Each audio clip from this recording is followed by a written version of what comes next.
I've learned one thing about building confidence from my training as a therapist, but mostly from personal experience as a formerly very unconfident person, it's that this advice of fake it until you make it is complete bullshit. At best, it works as a band-aid solution if you're able to pull it off convincingly. And at worst, it makes you feel worse about yourself because now you feel like a fraud and you're like deathly afraid that people can tell you're faking it. Faking confidence will only get you so far. If you want to build real confidence, we have to go a level deeper than confidence and talk about self-esteem. What is the difference between confidence and self-esteem, I hear you ask? There's a psychotherapist who is an expert in self-esteem named Nathaniel Brandon, and he defines self-esteem as the combination of confidence and self-worth. Confidence is about feeling competent in our skills and our ability to handle challenges. And self-worth is about respecting ourselves and believing that we deserve happiness and we deserve to have our needs met. This means that if you want to have genuine confidence, you need to build your self-esteem, which also involves building our self-worth. All of these things need to grow together to feel genuinely good about ourselves. Does building self-esteem sound like this huge, scary thing with like no clear place to start? Yes, correct. Which is why in this video, I want to spell out exactly how you can build your self-esteem and have real confidence without having to fake it. And I'm going to make this video very actionable because I am not about videos that just explain a concept and then not talk about how to actually apply it. This video is mainly based on Nathaniel Brandon's book, The 6 Pillars of Self-Esteem. And I'm going to be sharing my story of how the 6 pillars have helped me in this process of quitting my stable job as a hospital social worker to pursue my own thing. I am well aware that self-esteem is by no means the only factor that goes into such a huge decision. Like, do you have a financial safety net? Do you have dependents that you need to think about? Do you have an actual solid business plan? And at the same time, I've had a lot of self-doubt and I've questioned so many times whether I have it in me or not to do this. And this has been a legit barrier. And I know that I am not the only one who can relate to this. So I hope that by sharing my story, it'll help some of you out there if you're going through something similar. Okay, let's get into the 6 pillars, starting with pillar 1, living consciously. For months, I refused to admit to myself how deeply unhappy and burnt out I was when I was at the hospital because I knew that if I did, then that would mean that I would have to face the fact that I could not stay here for much longer and I need to make a change. And that was terrifying. It would mean that I would have to finally figure out this entrepreneurship thing, and what if that doesn't work out? And if it doesn't, then would that mean that I have to find another job? And if so, then I have to go through the interview processes. And what if I had to change my financial situation? And it was just all too overwhelming for me to think about. My attitude was very much, I'm just gonna choose to not see this problem in my life. I'm just gonna pretend it's not there. And if I do that, then it doesn't exist. But then I read this book and I realized that actually having this attitude towards my problems was seriously damaging my self-esteem because the foundation to good self-esteem starts with living consciously. If you're like me and the word conscious sounds a bit woo-woo to you, we can also think of it like living with awareness. We want to be aware of all of the facts of our reality. And that includes the facts right in front of us in the situation that we're in, but also the facts within us, aka how we feel about the situation. Now, this does not mean that we have to like the facts, but it does mean that we have to realize that avoiding or denying the facts doesn't change them. I know. If you feel called out right now, like I did when I learned about pillar 1, this next exercise is going to be for you. And you're going to need a notebook and a pen because we're going to be doing some journaling. So this exercise has 3 steps. And step 1 is to consider these following areas in your life. I'm going to put them on the screen now. And I'd like you to rate from a scale of 1 to 10 how conscious/aware you're being in each of these areas. 1 being completely in denial and 10 being being completely aware. Step 2 is to isolate the 3 areas that you gave the lowest rating and ask yourself, what's difficult about staying in full awareness in these areas? This part might be confronting, and if it is, then that's actually a good thing. It means it's working. This part is supposed to be hard. And step 3 is to identify one new habit for each of these areas that you can start doing to live with more awareness in that area. Now, we don't have to start doing all of the habits at the same time. That would be way too much. You can start with just one, and then once you get comfortable with that one, then you can incorporate the next one, and so on. So an example of a habit could be if, let's say, you identified work/career as your area of improvement. Maybe you want to have a habit of checking in with yourself at least once a day during your workday, let's say maybe on your lunch break, to just ask yourself, how am I feeling right now? Am I feeling unfulfilled, frustrated, stuck, exhausted? I'll be honest, this exercise is tough. It's tough to be honest with ourselves, especially when we don't like the facts. Luckily though, pillar 2 is going to help make any tough pill that came up in pillar 1 a lot easier to swallow. So let's get into it now. Pillar 2, self-acceptance. Another reason why I was resisting my burnout so persistently when I was at the hospital was because I thought that admitting I was burnt out was the same thing as admitting defeat and admitting I was too weak to do this job or something. And I was just afraid that I would end up spiraling with self-critical thoughts like this. Looking back now, resisting my burnout was exhausting. Like, as a therapist, I know in theory that fighting and resisting uncomfortable emotions like anxiety, sadness, pain, burnout doesn't actually make them go away. It just makes them worse. But when it comes to myself, honestly, it's sometimes like I've forgotten everything I know. Eventually, I did hit a breaking point and I had a meltdown in my office. And in that moment, I knew my only option at that point was to accept the fact that I was seriously burnt out and I can't keep doing this and I need to quit. I also vividly remember in that exact moment that I finally came to this place of acceptance, I suddenly felt so calm. Like I had not experienced that level of peace of mind in months. I did not end up criticizing myself to death like I thought I would. If anything, I finally started speaking to myself more kindly. This entire experience made complete sense once I learned about self-acceptance from this book. So Nathaniel Branden describes self-acceptance as the refusal to deny or disown any aspects of the self, our thoughts, emotions, memories, physical attributes, subpersonalities, or actions. Self-acceptance is the refusal to be in an adversarial relationship to our own experience. When we try to fight or resist any thought or feeling that we don't like, it just gets stronger. Instead, when we can fully accept them and just let them be, just allow them to exist, inevitably they lose their power over us and we feel a lot more in control. If this sounds good to you and you want to give this self-acceptance thing a try, this next exercise is going to be for you. So next time you notice an unwanted feeling come up, instead of going, nope, that doesn't exist, instead, I really invite you to just calmly face it. And can you say to yourself, you know what? I'm really scared right now, or I'm really burnt out, or whatever the feeling might be, and that's okay. I can accept that. If I'm scared, I'm scared. It happens. We don't blame ourselves or try to force the feeling away. We just let it do its thing and notice how it does start to fade once we've accepted it. And the next time this feeling comes up, you do this again and again and again. And as you make this more and more into a practice, your self-esteem is going to be solid. Now, what if the thing we're resisting is just too much to handle? Like we actually physically cannot be accepting of it right now. If this is the case, can you start by accepting your resistance and tell yourself right now, I'm resisting the fact that XYZ.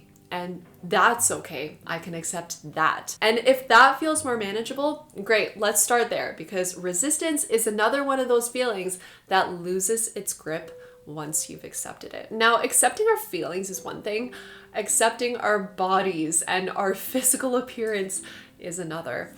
Body acceptance is a beast of a topic and it deserves its own video. And I'd love to make a video on that topic if you are interested. So if you are, please let me know in the comments and I will get started on that. Now, if you're skeptical about this self-acceptance thing because you're worried that if you accept something you don't like, that you're just gonna get complacent and you're not gonna be motivated to do anything to improve it, let me reassure you that that's not a thing. We cannot solve a problem that we deny exists in the first place. Acceptance is actually the first step to changing and growing at all. I can vouch for this firsthand. The moment I accepted my burnout was also the moment that I finally started to recover. It was also the moment I finally found the courage to start planning my exit strategy.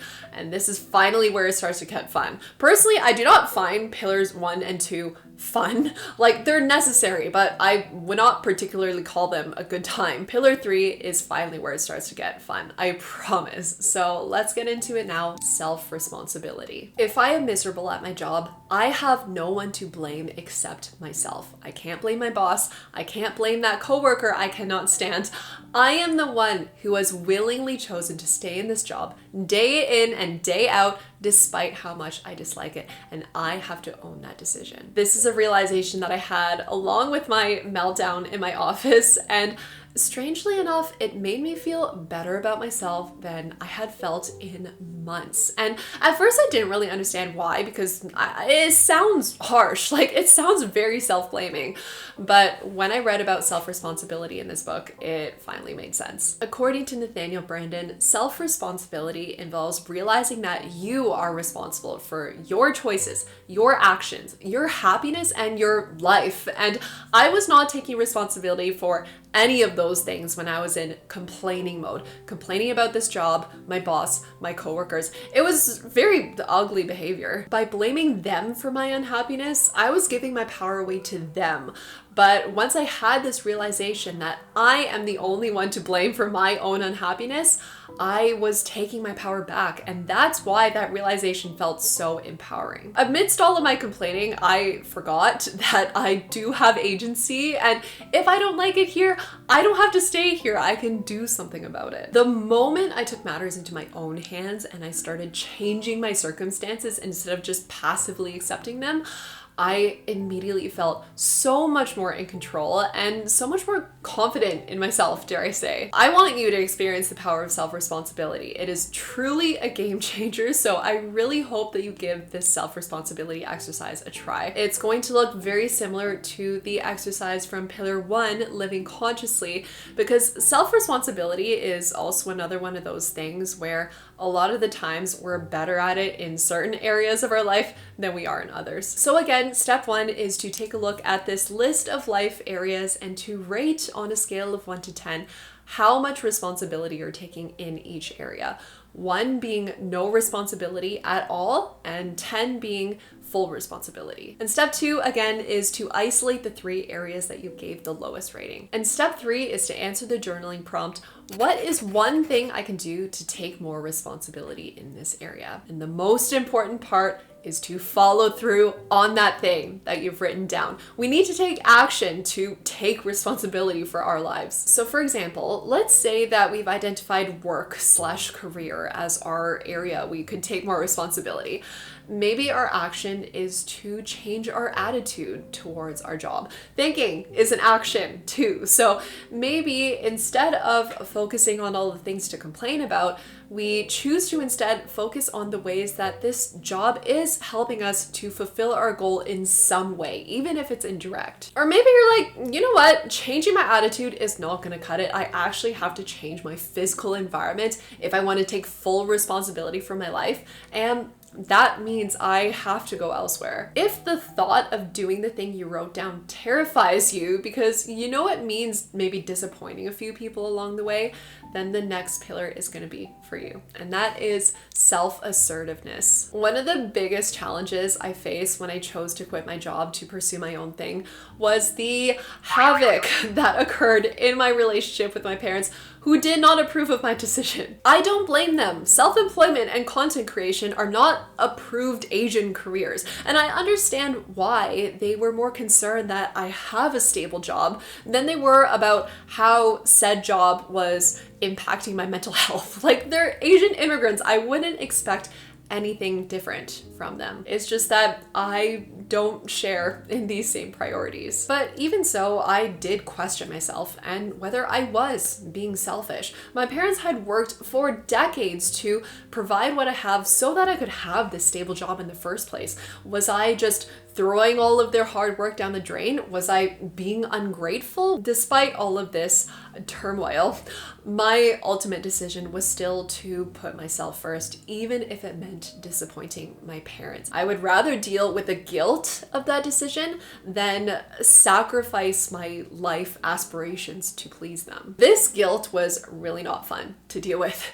Luckily, learning about self-assertiveness in this book really did help me to process my guilt. So if you are also somebody who struggles with feeling guilty for putting your needs first, this part of the video is going to be for you. Self-assertiveness, according to Nathaniel Branden, means honoring our wants, needs, and values and seeking appropriate forms of their expressions. It means speaking and acting from our most strongly held beliefs, even when it's hard, even when we don't know how the other person's going to respond. It means realizing that we're not here to live up to somebody else's expectations, and that our judgment of ourselves is more important than anyone else's judgment of us. The opposite of self-assertiveness would be to fake who we are to be liked or to please or placate. Now, to be clear, none of this means that we should be a jerk and have no consideration for other people's feelings.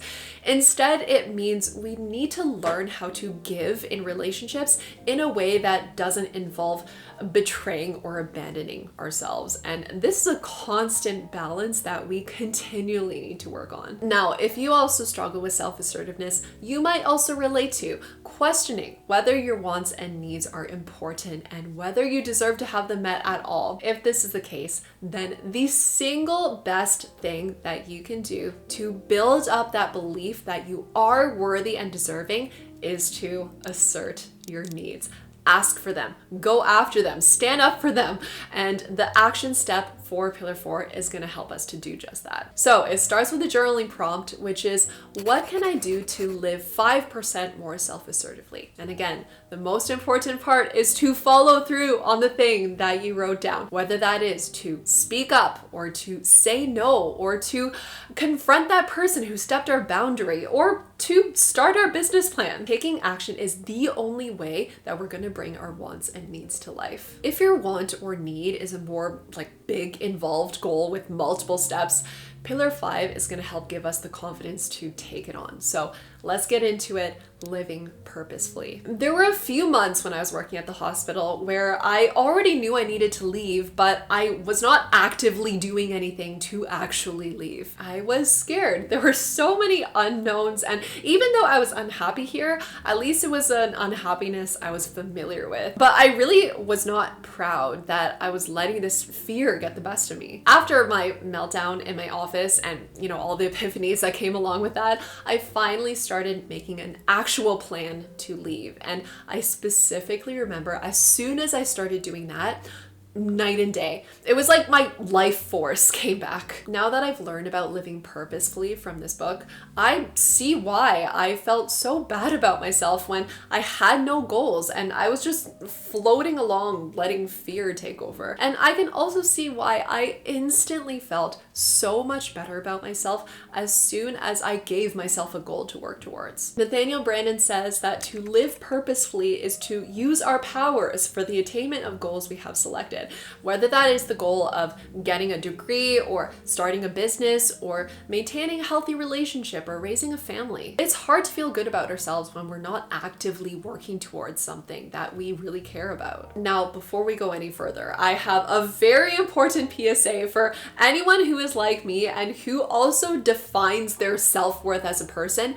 based on their productivity and their achievements, okay? Because this pillar can be dangerous for us. None of this is to say that we need to prove our worth through achieving things or that our self-worth is measured based on how productive we're being. Nathaniel Branden really emphasizes how self-esteem is not based on how productive we're being, it's based on the fact that we choose to exercise our ability to be productive in the first place. He also makes it very clear that it's not our achievements that prove our worth, like a lot of us might think, it's the process of achieving these things and the skills that we pick up along the way that make us feel more competent and that raise our self-esteem. Okay, that was it. I just wanted to make sure I was taking care of my fellow productivity addicts out there. Let's keep going. Living Purposefully has two parts, according to Nathaniel Branden. Part one is identifying exactly what specific steps we need to take to reach our goal. And the more specific, the better. This is something that I really had to learn when I started working for myself. Truly, the more specific that you can get, the more you set yourself up for success. So for example, let's say we do have a goal of quitting our job to pursue our own thing. We got a lot of specifics to figure out here. First of all, what's our financial plan? We still gotta eat and have a roof over our heads. Maybe we wanna have at least 6 months worth of our basic living expenses saved up before we make that leap. And if so, then what would we have to do to make that happen? How would we have to rebudget ourselves? Also, what's our business plan? What problem are we trying to solve for people? Who's our target market? Maybe we wanna do some competitor analysis, some market research, all the basic business 101 stuff. We also gotta test our business idea and get some proof that this is an actual viable idea before we go all in on it. Way more detail needs to go into this plan, obviously. But bottom line is that breaking down our goal like this and figuring out exactly what steps we need to take to reach that goal is very good for our self-esteem. And part two of living purposefully is having the self-discipline to follow through on these steps. It's really hard to feel good about ourselves when we tell ourselves we're gonna do something and then we don't do it. Now, this is not to say that we need to be in hustle grind, toxic entrepreneur bro mode 24/7. All it means is that there needs to be a balance between enjoying the present moment and working towards our future goals. So the exercise for Pillar 5 is going to help you identify your specific steps. So I invite you to answer the question, what can I do to be 5% more purposeful about my work? And then repeat this question for your romantic relationship / your romantic life, your friends, your family, your health, and taking care of your needs. And then, of course, the next step is to follow through on the things that you wrote down. You could start with the life area that feels the most urgent, and then once you've proven to yourself that you can follow through in that area, you're gonna feel a lot more confident to follow through in the rest of the areas. Pillar 6, personal integrity. The hardest part of working at the hospital wasn't the heavy workload or being yelled at. Those were tiny issues compared to this other thing I was dealing with, and that was that so much of my job required me to act against my core values. Essentially, I felt like I was there perpetuating a broken healthcare system and being part of the problem. Now that I've read this book, I understand why this made me feel so bad and was so harmful for my self-esteem. It was because I was acting out of integrity. Nathaniel Branden writes, integrity is the integration of convictions, standards, beliefs, and behavior. When our behavior is congruent with our professed values, we have integrity. When our actions don't match our values, we effectively betray ourselves, and that obviously makes us respect ourselves less. There might be actually a lot of tiny things that we're doing on a day-to-day that are out of integrity that we don't even realize that we're doing. For example, we might be saying yes when we want to say no, or pretending that we don't care when we actually do, or pretending that we agree when we actually disagree. We might be spending inordinate amount of time with people we don't actually like, or being overly ingratiating to people we don't actually like. We might be laughing at jokes that we don't think are funny and actually we think are inappropriate, or we might be staying silent when somebody has done something that's bothered us. We've all been there, and we're probably all familiar with that bad taste that's left after we've done any number of these things. Thankfully, Thankfully, according to Nathaniel Branden, it is possible to recover our integrity, even if we've been acting out of integrity for years. All we have to do is act in integrity more. I can personally say that this does work now that I'm doing work that is in line with my values and that I fundamentally believe in.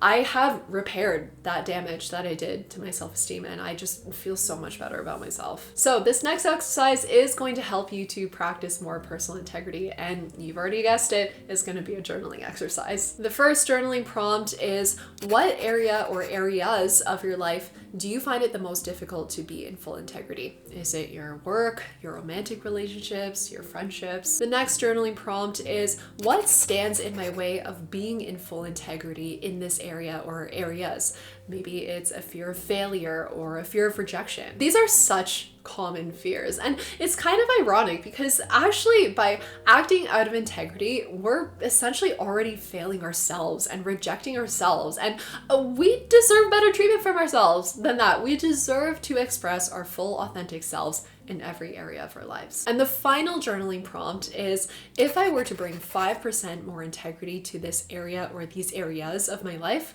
what would I do differently? Would you be more selective about what social plans you agree to? Would you speak up more in your relationship if your partner does something that upsets you? Or maybe would you completely change career paths to something that is more in line with your values? You can probably guess what the next step is at this point. Following through. This is truly the most important part of building self-esteem, is taking action and committing to showing up as our true selves in every interaction in every area of our lives. If you're feeling super overwhelmed by this whole building self-esteem thing right now, I wouldn't be surprised. And I'm not gonna lie, building self-esteem is not a walk in the park, but it is arguably one of the most worthwhile things that we can do. It quite literally benefits us in every aspect of our lives. It helps us to have healthier relationships, climb higher in our careers, cope with stress better, and just generally feel more joy and fulfillment in life. And really, who wouldn't want that? To make it a bit less overwhelming, please remember that you don't have to do all of the steps that you wrote down 100% of the time. Even small improvements make a huge difference and are worth it. If you're looking for more support on building confidence specifically, I recommend checking out this video next on beating self-doubt. But in any case, as always, I hope you are doing well. I appreciate you, and I will see you next time. Bye.